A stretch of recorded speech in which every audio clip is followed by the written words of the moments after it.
ప్రియ దేవుని సంగమా, పరిశుద్ధ జనంగా పాపిని పరిశుద్ధులుగా మార్చాడు, పాపములన్నిటినీ ఎత్తివేసాడు అని క్రీస్తు ప్రభు వారి ద్వారా ఈ లోకానికి ఆయన వచ్చినందువలన మనకు కలిగేటువంటి ప్రయోజనం ఏంటంటే పాపి పరిశుద్ధులుగా మార్చివేయటానికి ఆయన ఇచ్చాడు. పాపములన్నిటినీ ఎత్తివేయటానికి ఆయన ఈ లోకానికి వచ్చాడు. చూసారా, పాపులను రక్షించుటకు ఆయన ఈ లోకానికి వచ్చాడు. పాపులు ఎవరంటే ఆదాము మొదలుకొని అందరము పాపులుగా చేయబడ్డాం. కాబట్టి పాపులమైన మనను క్రీస్తు రక్తంలో కడిగి పరిశుద్ధులుగా మార్చివేయటానికి వచ్చాడు, మార్చాడు, ఇంకా మార్చాలి కాదు.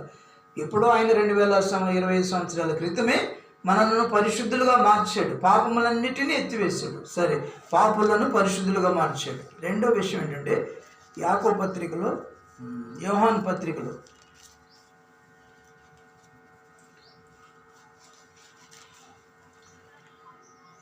3వ అధ్యాయం, ఒకటి పాపులను పరిశుద్ధులుగా మార్చాడు. రెండవది 3వ అధ్యాయం 1వ పత్రిక యోహాను పత్రిక 3వ అధ్యాయం 5వ వచనం, పాపములను తీసివేయటకు ఆయన ప్రత్యక్షమాయను, మీకు తెలియను.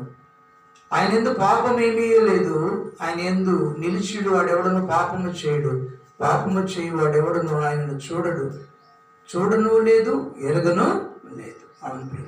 ఇంకో రెండవ విషయం ఏంటంటే పాపములను తీసివేయటం. ఒకటి ఏంటంటే పాపులను రక్షించడానికి వచ్చాడు, ఆ పాపులు చేసిన పాపాన్ని తీసివేయటానికి ఆయన ఈ లోకానికి వచ్చాడు. పాపం అంటే ఏంటంటే ఆజ్ఞాతిక్రమమే పాపం. ఏంటంటే పాపములను తీసివేయటానికి ఆయన ఈ లోకానికి వచ్చాడు. అంటే పాపం అంటే ఏంటంటే, పాపం అంటే 3వ అధ్యాయము పత్రికలోని మొదటి పత్రిక 3వ అధ్యాయం 3-4 వచనంలో, పాపము చేయు ప్రతివాడును ఆజ్ఞను అతిక్రమించును, ఆజ్ఞాతిక్రమమే పాపం. ఏంటంటే ఆజ్ఞాతిక్రమమే, ఆజ్ఞ అంటే దేవుడిచ్చిన ఆజ్ఞను మీరటమే పాపం అని అర్థం. కాబట్టి ఆదాము ఏదైనా తోటలో దేవుని ఆజ్ఞను అతిక్రమించాడు, శాపాన్ని తీసుకొచ్చాడు, పాపముగా మార్చబడ్డాడు. అలానే ఆ శాపాన్ని తీసివేయడానికి దేవుడే ఏమన్నా ఆయనే పాపముగా చేయబడి సిలువలో తన ప్రాణం ఇచ్చి ఏం చేశాడంట, పాపములన్నిటికీ క్షమాపణ. యోహాను పత్రిక 1వ అధ్యాయం 9వ వచనం, యోహాను పత్రిక 1వ అధ్యాయం 9వ వచనం, ఆయన కుమారుడైన యేసు రక్తము ప్రతి పాపము నుండి మనలను పవిత్రులుగా చేయడు. మన పాపములు మనం ఒప్పుకొని నీడల ఆయన నమ్మదగిన వాడు, నీతిమంతుడు కనుక మన పాపములను క్షమించి సమస్త దుర్నీతి నుంచి మన పవిత్రులుగా చేయడు. దేవుని ప్రియులరా గమనించండి, యేసుక్రీస్తు వారి యొక్క రక్తము ప్రతి పాపము నుంచి మనలను పవిత్రులుగా చేస్తుంది, పాపము నుంచి విమోచించింది,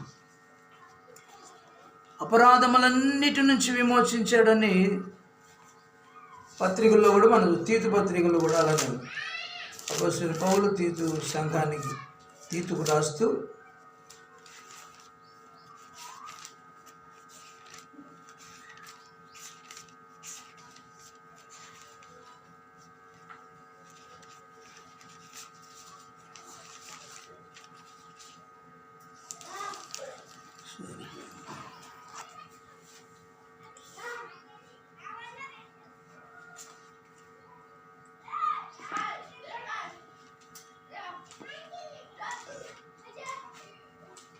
కొలసీలు కూడా చూద్దాం. తర్వాత ముందు కొలసీ పత్రిక, కొలసీ 2వ అధ్యాయము, మొదటి కొలసీలు రాసిన పత్రిక 2వ అధ్యాయము 15వ వచనం,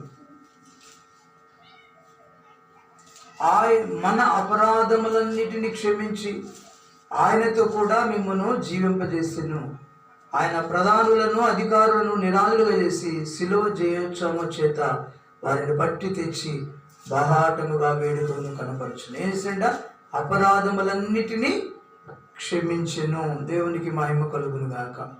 తర్వాత 1వ అధ్యాయం కొలసీ పత్రిక 1వ అధ్యాయం 13వ వచనం, ఆయన మనలను అంధకార సంబంధమైన అధికారములను విడుదల చేసి తాను ప్రేమించిన తన కుమారుని యొక్క రాజ్య వారసులుగా చేసెను. ఆ కుమారుని యందు మనకు విమోచనము అనగా పాప క్షమాపణ కలుగుచున్నది. ఆయన అదృశ్య దేవుని స్వరూపై సర్వ సృష్టికి ఆది సంభూతుడై ఉన్నాడు. దేవునికి మహిమ కలుగును గాక. కాబట్టి ప్రభునందు ప్రియులారా, పాపములన్నిటినీ క్షమించాడు, అపరాధములన్నిటిని క్షమించాడు కదా, పాపులను పరిశుద్ధులుగా మార్చాడు, పాపములను కదా అపరాధములన్నిటినీ క్షమించాడు. కొన్నిటిన అన్నిటినీ అపరాధములన్నిటినీ క్షమించి ఆయనతో కూడా జీవింప చేయడానికి యేసుక్రీస్తు ప్రభువారు ఈ లోకానికి వచ్చాడు. మన కోసం తన ప్రాణం ఇచ్చాడు, మనలను పాపముల నుంచి విమోచించాడు, పరిశుద్ధులుగా మార్చాడు, పాపములన్నిటినీ తొలగించి వేశాడు. దేవునికి మహిమ కలుగు. కాబట్టి దేశంలో మహారక్షణ కలుగు చేయవాడు, మానవాళికి రక్షణ కలుగు చేయవాడు, రక్షణ కలుగు చేసేవాళ్ళు ఎవ్వరూ లేరు. కానీ మన దేవుడే, మన ప్రభు అయిన యేసుక్రీస్తు ప్రభువారే మనకు రక్షణ కలుగు చేయవాడు. రక్షణ కోరుకున్న వారికైనా రక్షణ కలుగు చేస్తాడంట. మరలా చూద్దామా? రక్షణ దేశంలో మహారక్షణ కలుగు చేయవాడు చదువుదామా? 74వ కీర్తన 13వ వచనం.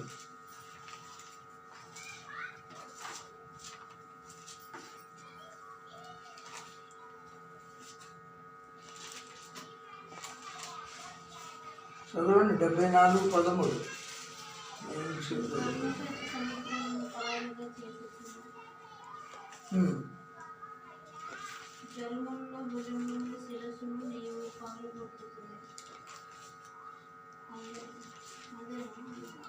దేశములో మహారక్షణ కలుగు చేయబడిన పైన ఉంటుంది.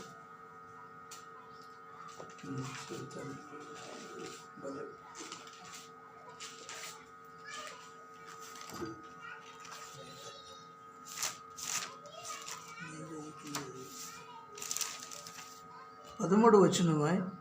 14, 12 వచనం. పురాతన కాలం మొదలుకొని దేవుడు రాజు అయి ఉన్నాడు, దేశంలో మహారక్షణ కలుగు చేయవాడు ఆయన. ఎవరంట? దేశంలో రక్షణ కలుగు చేసేది. అందుకే ఆయనకి వచ్చినటువంటి పేరు ఏంటంటే యేసు అనేటువంటి నామకరణం చేశారని. యేసు అనగా ఏంటంట? రక్షకుడు అని అర్థం. ఎవరంట? చెప్పండి. యేసు అంటే ఎవరు? క్రీస్తు అంటే ఎవరు? క్రీస్తు అంటే రక్షకుడు, అభిషేక్తుడు. యేసు అంటే రక్షకుడు. 12వ అధ్యాయం కీర్తన 12వ కీర్తన 5వ వచనంలో మనం చూస్తే, బాధపడు వారికి చేయబడిన బలత్కారమును బట్టి, దరిద్రుల నిట్టూర్పులను బట్టి నేను ఇప్పుడే లేచెదను, రక్షణను కోరుకున్న వారికి నేను రక్షణ కలుగు చేసేదనని 12వ కీర్తన 5వ వచనంలో మనం చూస్తున్నాం. ఎవరైతే రక్షణ కోరుకుంటారో నేను వారికి రక్షణ కలుగు చేస్తానని మాట్లాడుతున్నాడు. ప్రజలు రక్షణ కోరుకోవాలి. అందుకే జైలర్ ఏమన్నాడు? అపొస్తలుల కార్యములు అన్నాడు, అయ్యలారా రక్షణ పొందుటకు నేనేమి చేయాలన్నాడు. పౌలు శీలలు చెరసాలలో ఉన్నప్పుడు, మరి ఆ శ్రమలో కూడా దేవుని స్తుతిస్తూ ఉన్నప్పుడు, పాటలు పాడుతూ పాటలు పాడుతూ ప్రార్థిస్తూ ఉన్నప్పుడు ఏమైందంట? మహాభూకంపం కలిగింది. ఆ భూకంపం వచ్చినప్పుడు ఏమైందంట? చెరసాల తలుపులన్నీ తెరుచుకొని పడ్డాయి కదా. వాళ్ళు పారిపోయారు అనుకొని ఆ చెరసాల నాయకుడు ఏం చేశాడు? కత్తి దూసి చంపుకోవాలని చూశాడు. కత్తితో పొడుచుకొని తాను చనిపోవాలి. ఖైదీలందరూ పారిపోయి ఉంటారు, ఈ భూకంపంలో అందరూ పారిపోయి ఉంటారని చెప్పేసి నన్ను మరి రాజుగా చంపేస్తాడని భయపడి తను చంపుకోవాలని చూసినప్పుడు పౌలు గారు అన్నారు, నువ్వే హాని చేసుకోవద్దు, మేము ఇక్కడే ఉన్నామని చెప్పేసి పౌలు గారు అన్నప్పుడు, ఇలాగా వాళ్ళ మంచితనాన్ని గ్రహించిన వారే మరి నేను కూడా రక్షణ పొందాలంటే ఏం చేయాలని అడిగాడు. రక్షణ కోరుకున్న వారికి నేను ఏం చేస్తానంటే రక్షణ కోరుకున్న వారికి నేను రక్షణ కలుగు చేసేదనని కీర్తనకారుడు సెలవిచ్చినట్లుగా అక్కడ జైలర్ ఏమంటున్నాడు? అయ్యలారా రక్షణ పొందుటకు నేనేమి చేయాలన్నాడు. అప్పుడు ఏమన్నారు? పౌలు గారు ఏం చెప్పాడు? ఏమన్నాడు? రక్షణ పొందుటకు నేనేమి చేయవలను అనేను. అందుకు పౌలు గారు ఏమన్నాడు? ప్రభు అయిన యేసునందు విశ్వాసం ఉంచు, అప్పుడు నీవును నీ ఇంటి వారు. వాక్యమును అసలు నోట్లోంచి రావట్లేదు నీకు. 30 ఏళ్ళ విశ్వాసంలో ఏమన్నాడు పౌలు గారు? ప్రభునందు విశ్వాసం ఉంచుము, అప్పుడు నీవును నీ ఇంటి వారు రక్షణ పొందు. కాబట్టి ఎవరైతే రక్షణ కోరుకుంటారో దేవుడు వారికి రక్షణ ఇస్తాడు. అలాగే దేశంలో రక్షణ ఆయన